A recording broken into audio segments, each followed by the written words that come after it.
Welcome to Talir Center. Talir means bud.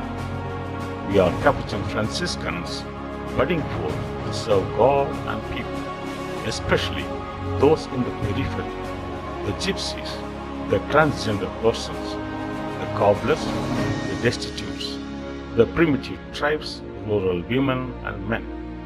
Talir is also a virtual institute for spirituality, integrity, and transformation. Visit. We offer professional support to teachers, nurses, NGOs, etc. We also offer language courses in Italian, Spanish, and spoken English. Welcome to join us in our humble mission at www.talircenter.org. Contact us. Mail to talir@gmail.com. Thank you. प्रभु यीशु ख्रिस्त में मेरे प्रिय भाई और बहनों, आप सबों को जय यीशु की। हम सबों के अंदर एक लालसा है, वह है हमेशा खुश रहना और अमर रहना। लेकिन ये लालसा कभी पूरी नहीं हो सकती है। जीवन में दुख जरूर आते हैं और मृत्यु के साथ हमारा जीवन खत्म हो जाता है। दुख और मृत्यु की उपस्थिति हमें बताता है कि हमारी ज़रूरतें पूरी नहीं होती हैं और हमने अपनी ज़रूरतों को पूरी करने के लिए गलत विकल्पों का सहारा लिया है।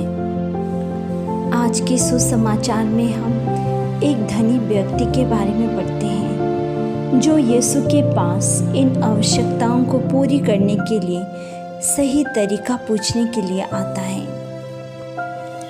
उसके पास धन है, शायद उसके पास सोना चांदी, पर्याप्त भोजन, भूमि, बहुत से घर और सभी प्रकार की सुख सुविधाएं हैं, लेकिन फिर भी वह खुश नहीं है। वह परमेश्वर की सभी आज्ञाओं को ईमानदारी से पालन करता था, पर इससे भी वह खुश नहीं है। वह यीशु के पास वही उदासी भरा चेहरा लेकर आया था और उसके साथ ही यीशु की बात सुनकर वही उदासी चेहरा लेकर वापस चला गया था। वह व्यक्ति दुखी होकर वापस चला गया क्योंकि वह विश्वास नहीं कर पा रहा था कि अपनी धन संपत्ति दूसरों को देकर वह खुश कैसे रह सकता था। धन संपत्ति हमें दुनिया की सारी खुशियाँ तो दे सकती है, लेकिन हमें अनंत सुख और अनंत जीवन नहीं दे सकता है। यीशु हमें इस खुशी और अनंत जीवन पाने का सही तरीका बताते हैं। धन संपत्ति को जमा करने में सच्ची खुशी नहीं मिलती है, बल्कि उससे ज़रूरतमंदों के साथ बांटने में हमें सच्ची खुशी मिलती है। आज्ञाओं को पालन करने से अनंत जीवन नहीं मिलता है, लेकिन ईश्वर पर भरोसा करने में कि हमें ईश्वर अनंत जीवन दे सकता है, हमें अनंत जीवन इसी से मिल सकता है। जीवन की सच्ची खुशी और अनंत जीवन पाने के लिए हमारे पास दो सुझाव हैं। एक हमें दुनिया प्रदान करती है और दूसरा प्रभु यीशु। हमें सच्ची खुशी और अनंत जीवन कौन दे सकता है, इस बारे में सोचने के लिए हमें प्रज्ञा की ज़रूरत है। इसलिए राजा सुलेमान ने ईश्वर से प्रज्ञा के लिए प्रार्थना किया था, क्योंकि प्रज्ञा ही हमें सही राह दिखा सकता है। अगर हम इस दुनिया में धन का आनंद लेना चाहते हैं तो सबसे बड़ा धन प्रज्ञा है। यह ईश्वर की ओर से एक उपहार है। पहले पाठ में हमने पढ़ा कि राजा सुलेमान ने ईश्वर से प्रज्ञा के लिए प्रार्थना की और उसे प्रज्ञा मिल गई। आइए हम इस प्रज्ञा को समझने की कोशिश करें। यह प्रज्ञा क्या हो सकता है? क्या यह एक शक्ति है या फिर कोई क्षमता है? पवित्र वचन कहता है यह ईश्वर द्वारा दिया गया विचार है। इब्रानियों को लिखे गए पत्र अध्याय 4 में स्पष्ट रूप से कहा गया है कि परमेश्वर के शब्द क्या कर सकता है। इसमें जीवन है, यह दो-धारी तलवार से भी तेज है। यह किसी व्यक्ति के विचारों और उद्देश्यों को जांच सकता है। वही प्रज्ञा है।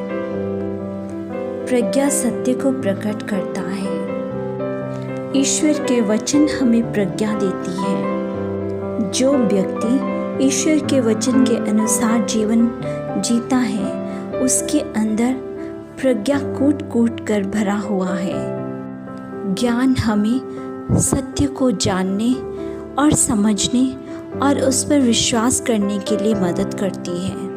हमारे विचार सत्य पर आधारित होते हैं और वह हमें सच्ची खुशी और अनंत जीवन देती है।